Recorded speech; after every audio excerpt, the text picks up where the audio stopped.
A shadow is looming over Netflix's usually cheerful holiday season, and it's not coming from a Grinch or a Scrooge. Instead, it's originating from a project that was supposed to be a highlight of their festive lineup. Deep within the company's headquarters, a sense of panic is quietly spreading among executives, all centered around one person, Meghan Markle. Her upcoming Christmas special, a project already burdened with a troubled production, is now at the heart of a bizarre internal crisis. The source of this corporate anxiety isn't just budget overruns or production delays. It's a strange, almost unbelievable creative decision from Meghan herself, one that threatens to turn the entire special into an internet laughingstock before it even airs. This new development is so strange, so out of left field, that it has left seasoned Hollywood executives speechless and scrambling to figure out a damage control strategy for a disaster they never saw coming. To understand the current chaos, we have to look at the recent past. According to sources close to her projects, working with Meghan has become a significant challenge. Her involvement in a previous production, reportedly titled With Love, Meghan, was described by crew members as a logistical puzzle that never quite got solved. What should have been a straightforward shoot devolved into a cycle of constant reshoots and demanding last-minute edits. There were reports of ongoing creative friction between her and the producers, turning a project that should have been completed on time and on budget into a drawn-out ordeal that barely made its release date. That experience left a sour taste in the mouths of many at Netflix, but the hope was that a new holiday special would be a fresh start. Unfortunately, the same patterns of disruption have not only reappeared but have intensified, creating an atmosphere of frustration and exhaustion behind the scenes. But this time, the problem goes far beyond typical production headaches. The central issue is Meghan's new, all-consuming ambition, an objective that has seemingly replaced the desire to create a heartwarming or critically acclaimed holiday special. Her goal, according to insiders, is to achieve virality. She appears to be on a mission to engineer a moment so powerful, so talked about, that it dominates social media and news cycles for days. The quality of the content or the public's reaction, whether it's positive or negative, seems to be a secondary concern. The primary objective is to generate noise, to create a spectacle that forces everyone to pay attention to her once again.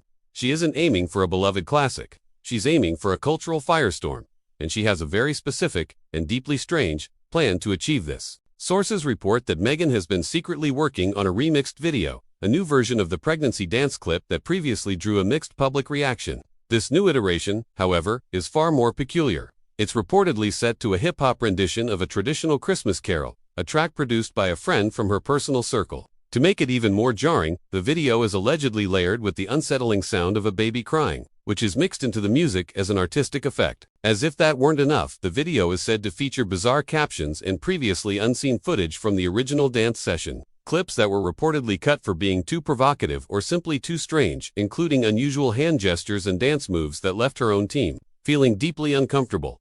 This wasn't a project she developed with Netflix. It was a clandestine operation, cooked up entirely outside the official production channels. Her plan was to unleash this video on the world through a newly launched set of social media accounts, using it as an edgy, unofficial teaser to build buzz for the Christmas special. The idea was to create a guerrilla marketing campaign that felt raw, unfiltered, and completely controlled by her. The problem began when her own team got a look at the final product. Her agent and manager, the very people paid to champion her career, were reportedly so horrified by the video's content and tone that they felt they had no choice but to intervene. In a move that is highly unusual in the entertainment industry, they broke rank and went directly to the top executives at Netflix. They didn't just share their concerns.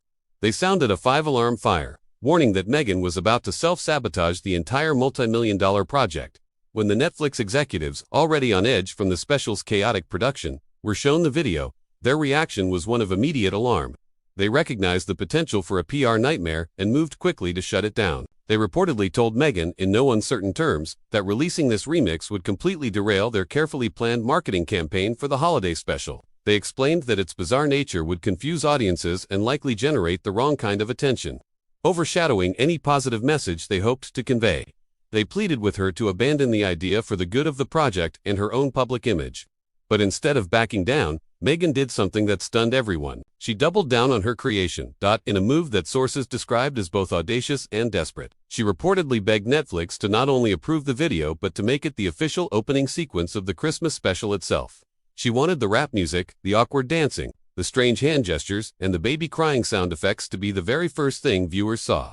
It was a shocking proposal, one that felt less like a serious creative pitch and more like a child trying to legitimize a prank after being caught. This single request has thrown Netflix into a state of internal turmoil. The company's leadership is now deeply divided on how to handle the situation, creating a tense standoff at the highest levels.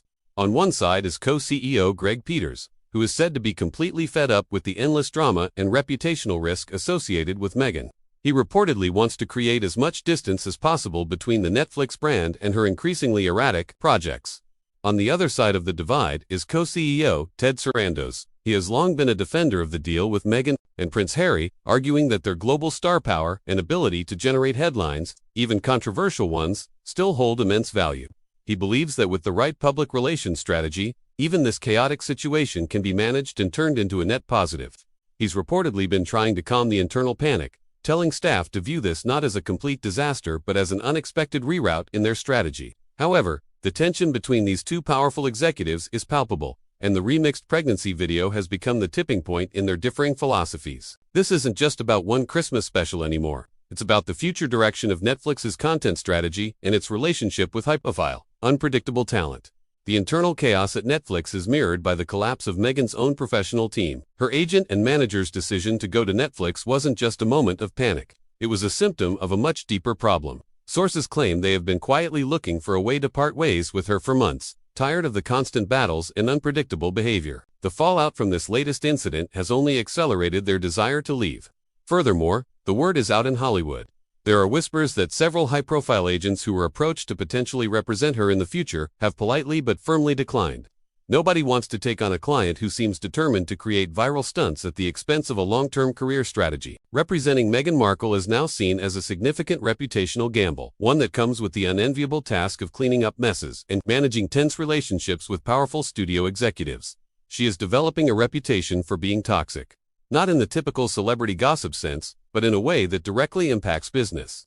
When a star is associated with constantly delayed productions, internal power struggles, and public relations misfires, it creates a level of volatility that makes studios and investors extremely nervous. For someone like Greg Peters, whose job is to ensure the company's stability and keep shareholders happy, this kind of unpredictability is a worst-case scenario. He is reportedly beyond frustrated that his name and the Netflix brand are now being associated with conversations about baby crying sound effects and bizarre TikTok-style dance videos. One insider described him as being visibly disgusted after he was shown an early cut of the remix, a reaction that signals his patience has completely run out. Yet, through all of this, Meghan seems entirely unfazed. From her perspective, she is not creating a cringeworthy disaster. She is creating art that is bold, provocative, and designed to challenge audience expectations. She allegedly argued that the baby crying sounds added a layer of avant-garde creativity, and that putting rap lyrics over a Christmas classic was a way to modernize a stale tradition. She is reportedly convinced that this video will ignite a massive online conversation, go viral on a global scale, and resonate with a younger Gen Z audience that she believes prioritizes shock value and authenticity over polished, conventional entertainment. It's as if she's intentionally courting a meme-level catastrophe, operating under the theory that if something is bad enough, it loops back around to become a form of cultural phenomenon. The fundamental problem, however, is that Netflix is not in the business of creating ironic, so bad it's good content. Their business model relies on building a library of quality programming that attracts and retains subscribers over the long term, not on generating temporary internet jokes.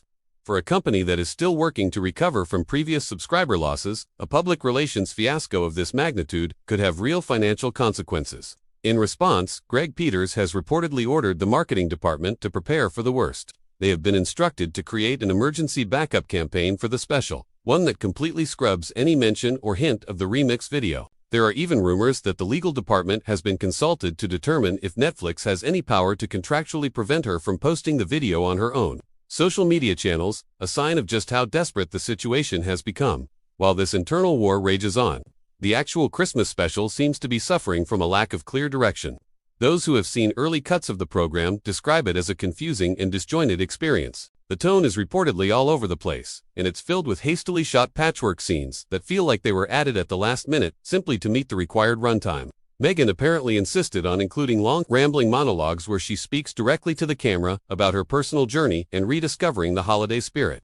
These segments are reportedly interspersed with seemingly random dance interludes that have no narrative connection to the rest of the special, making the entire program feel like a collection of unrelated ideas rather than a cohesive story. If her bizarre remixed dance video is indeed used as the introduction, it threatens to completely poison the well. setting a tone of parody and absurdity that the rest of the special could never recover from. So, Netflix finds itself trapped between a rock and a hard place. Do they pull the plug on the special entirely, absorbing the financial loss and facing the inevitable public relations storm that would follow? Or do they push forward, desperately trying to contain the chaos and hoping that some kind of holiday miracle can salvage the project before its release date? Either way, the damage has been done. The trust between the star and the studio appears to be broken. Meghan, for her part, shows no signs of slowing down. She is reportedly now focused on seizing control of the narrative herself. Her strategy is to create as much noise as possible, operating under the old mantra that any press is good press. She is telling her remaining allies that this special is her opportunity to redefine her public image. In her mind, the remix video isn't a mistake. It's a calculated, defiant statement. It's her way of showing the world that she is edgy, unapologetic, and in control of her own story. Unfortunately for her, the early feedback is not promising. Leaked clips of the remixed video have already started circulating among media insiders, and the reaction has been universally negative.